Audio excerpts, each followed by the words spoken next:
سلامونه دوستانو د پاکستان لوبډلې پوره 300 رنز خدمت ورکو جی چې پکې سلمان علي آغا زبردست تسلی زو کړل. اوس په ایڈوانس کې بیا ملګری چیرې ته خو د خلاف زه د خلاف په ټي 20 کې مرورا په 50 ستوریزو او په ټیسټ لوب کې د ما هغه وخت نه سپورټ کړی دی چې ځنی ملګرو بده پیژند خو نه ځکه زمون کار د مونږ لوبغاړي سټیټس ګورو ډومېسټک ګورو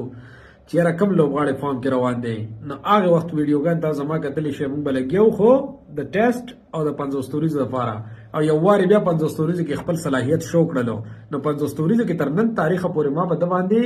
بالکل تنقید نه کړي نه بده بل کنټینټ کریئټرز کړي خو په شلورز کې والله بالله ګره د ځای جوړیږي دا پرفارمنس دا کیپټنسي ټول لیدلې دا او الله دې وکړي چې په شلورز کې هم د خو ځلېږي بیا به سپورټ کوو چې اوس نه ځلېږي او زیروګان کوي نو سبا سپورټ کوو. بهرحال پاکستان لوبډلې پوره 300 رنزونه هدف ورکړو ان شاء الله. امید ده چې پاکستان لوبډله د لوبو غټي بعد کې د ویډیو نو پس په ان شاء الله پوره ډیټیل سره ویډیو راځي چې کم کم لوبغاړو سمره توره کړی دا انتظار کوئ. ګډ